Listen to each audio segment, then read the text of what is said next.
پطرس یسوع کا انکار کرتا ہے۔ مرکز 14 باب 66 آیت سے 72 آیت تک۔ جب پطرس نیچے صحن میں تھا تو سردار کاہن کی لونڈیوں میں سے ایک وہاں آئی اور پطرس کو آگ تاپتے دیکھ کر اس پر نظر کی اور کہنے لگی، تو بھی اس ناصری یسوع کے ساتھ تھا۔ اس نے انکار کیا اور کہا کہ میں تو نہ جانتا اور نہ سمجھتا ہوں کہ تو کیا کہتی ہے۔ پھر وہ باہر ڈیوری میں گیا اور مرغ نے بانگ دی۔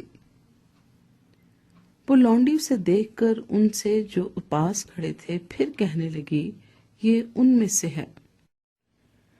مگر اس نے پھر انکار کیا اور تھوڑی دیر بعد انہوں نے جو پاس کھڑے تھے پطرس سے پھر کہا، بے شک تو ان میں سے ہے، کیونکہ تو گلیلی بھی ہے۔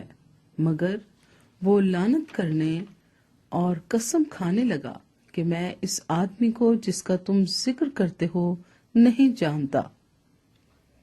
اور فی الفور مرغ نے دوسری بار بانگ دی۔ پطرس کو وہ بات جو یسوع نے اس سے کہی تھی یاد آئی کہ مرغ کے 2 بار بانگ دینے سے پہلے تو 3 بار میرا انکار کرے گا، اور اس پر غور کر کے وہ رو پڑا۔ کلام مقدس کے پڑھے اور سنے جانے پر خدا کی برکت ہو، آمین۔